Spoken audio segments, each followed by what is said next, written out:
Welcome to the November 2006 City Focus. On this edition, toll roads open to the public. Properly dispose your household hazardous waste. Improvements at Old Settlers Park. And upcoming bond elections. These stories and more on City Focus. Life for Round Rock commuters is changing forever this month as the Texas Turnpike Authority opens the first segments of the Central Texas Turnpike system. 27 miles of new pavement was officially opened to the public with the ceremony on State Highway 45 the morning of November 1st. With one quick snip, everyone who drives in southern Williamson and northern Travis counties now has new options to get from here to there. Pomp and circumstance of the opening ceremonies aside, how will these new toll roads really benefit Round Rock motorists? It will change a lot of traffic patterns that have frustrated a lot of people, especially in the Round Rock area for a long time. That means it's going to ease congestion, and it's going to give people some new alternatives to getting home in the evenings and getting to work in the mornings. These new alternatives will save time. TxDOT estimates a 10-minute savings for someone who takes Mopac from downtown to get home to Round Rock in the afternoon. They will save about 10 minutes off their evening commute time, and the price of that will probably be about 75 cents. So it's going to ease congestion, it'll make it easier. Not everybody has to take the toll road, that's the great thing, but those who choose to do it can save some time and get off the other lanes that other commuters will use to go home. TxDOT has opened these 27 miles of new toll road a year ahead of time and $350 million under budget. That's quite an accomplishment. And the new roads will be free to drive on through the first of the year. But they are new, so here are some tips for traveling on the new toll system. It's brand new road. None of us have been on it before, and a lot of other drivers are going to be testing it to see where it goes and are going to be trying it for the first time. If you want to try it, give yourself some time to get where you're going. So be patient with us and take your time, explore it, get used to it, and enjoy it.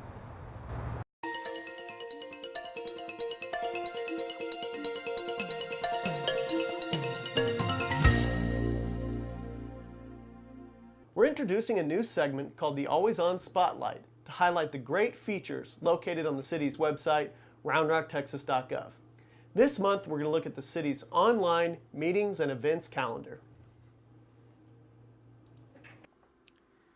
One nice feature is the next 6 calendar items are always displayed on the city's homepage, and clicking on any event on the calendar takes you to the detailed information for that meeting or event. Clicking more events on the homepage or the calendar link at the top of any page on roundrocktexas.gov takes you to the calendar view for the current month. Here you can filter events based on category or department or link to next month's events. If you just want to see a listing of events by date, click on the Listing View link. Another nice feature is if you have a community event coming up, there's a link to submit your information to the city calendar on the homepage and each of the different calendar views. All submitted items will be reviewed before they're posted to the site. Check out the online meetings and events calendar at roundrocktexas.gov so you can attend one of our great events.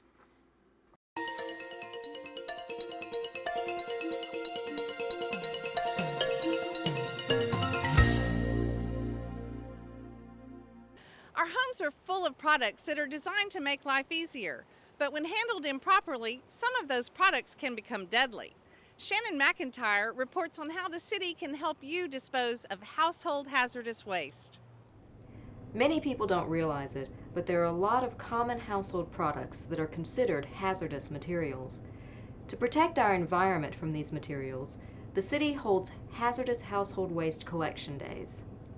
The Round Rock Recycling Center, located at 310 Deepwood Drive, accepts household hazardous waste items from City of Round Rock residents on the first Wednesday of each month from 4 to 6 and has all-day Saturday collections twice a year. The program has prevented countless toxins from being disposed of improperly.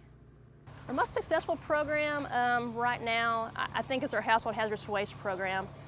with the chemicals and the paints that people are bringing in. We reuse and recycle the majority of that material. What you see behind me is a reuse building, which we reissue those materials back to the public, items that are still in good use, and that program has been a tremendous success. The recycling center accepts hazardous materials from pest control products to motor oil. For a list of accepted items, check out the city's website.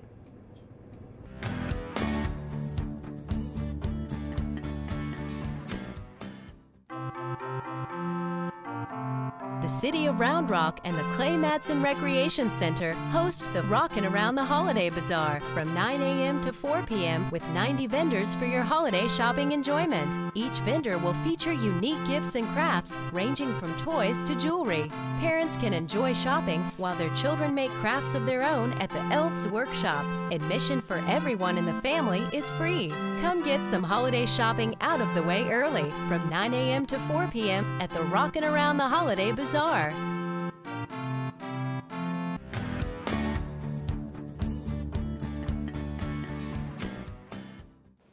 Roads get us to where we need to go, and good roads make traveling in the city quicker and safer. Christy Culp has information on the city's street maintenance program. The Transportation Services Street Division's purpose is to improve the integrity and service life of our streets. A pavement management system has been established to protect the city's investment in its street system. The goal of the city's pavement management system is to provide serviceable streets in the most cost-effective way possible. To accomplish this goal, the streets are surveyed and the information is combined with the data on the street's maintenance history, original design, and traffic uses. This information is used to determine whether maintenance is needed and what type of resurfacing is appropriate.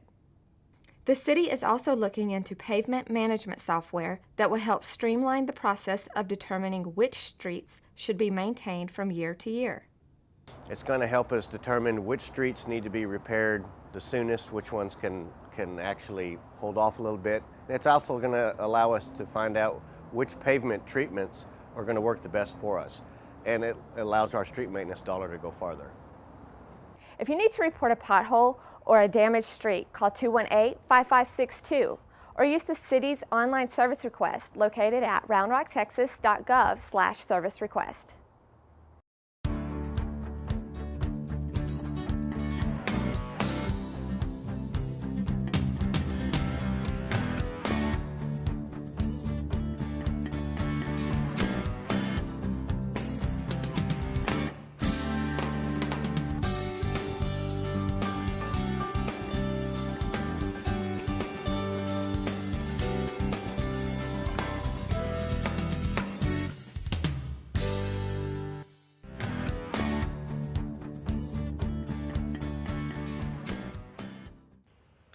Old Settlers Park is the crown jewel of Round Rock's park facilities.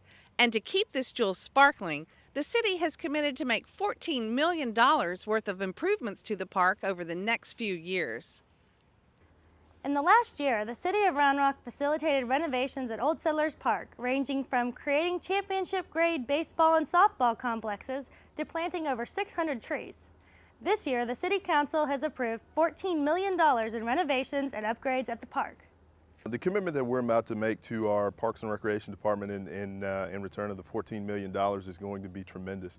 I think over the next 10 to 15 years, it's going to allow our citizens to grow into several complexes that are going to be ideal for not only local tournaments, but state and national events. It's going to give us the ability to truly represent ourselves as the sports capital of Texas. Renovations include girls and adult softball complexes, restroom facilities at the tennis courts, a much-needed parking expansion at the Rockin River, and additional practice space for teams during the renovations. And not only are they going to be just basic facilities, we're going to have beautiful facilities that will rival any throughout the country. Old Settlers Park is one of the best parks in the region for either taking in a game or relaxing with the family. These renovations will ensure the park stays that way.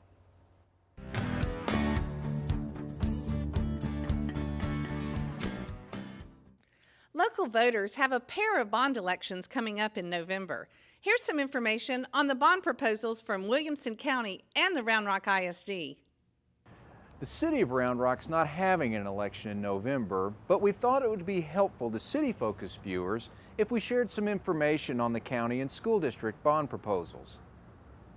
Williamson County has two propositions totaling $250 million, while the Round Rock ISD has four propositions totaling $267 million. First, let's take a look at the county proposal. Proposition 1 is for $228 million in road projects. In the Round Rock area, it includes some preliminary work on 620 to do the environmental study and some other work with the ultimate goal of making it a 6-lane divided from the 4 lanes that we have now, and then also some improvements to the intersection of 79 and I-35, as well as a brand new road called Arterial A, which will be from SH 45 going north all the way to 79. Proposition 1 also includes improvements to Westinghouse Road, Brushy Creek Road, and FM 1460, among others. Proposition 2 on the county ballot is $22 million for parks, including continued development of the regional park off FM 1431. The county estimates the bottom line impact to property owners will be negligible. We believe it'll have little or no impact on the tax rate because we're able to retire the debt from some of the other bonds that have happened in the past. The Round Rock School District is experiencing a rapidly growing student population. A Citizens Bond Committee began meeting in March, visiting every campus to assess the district's needs. A number of their meetings went on till 10:30, 11 o'clock at night, and they did that every week for about 3 months to come with a final report that they presented the board. The school board accepted the committee's recommendation to put 4 proposals on the ballot. Proposition 1 focuses on middle school and high school needs. Proposition 1 has the secondary projects. They're recommending a new middle school on the Walsh track in the Brushy Creek area. They're recommending a 5th high school. That 5th high school would go along Gaddis School Road. We own property there. In addition to that, renovations at a number of our schools, Westwood, Round Rock, master planning and putting some classrooms additions there to begin that work of making sure that they are well maintained. Proposition 2 covers elementary school and district-wide needs. Proposition 2 lists the elementary projects, 2 new elementary schools. In addition to that, there are some buses included in there as well. There's some technology across the district to replace the older equipment that we have for students and teachers. Now, Proposition 3 is a little different than the rest. Proposition 3 is a very interesting one because it's a separate 3rd new elementary school in the northeast corner of the district.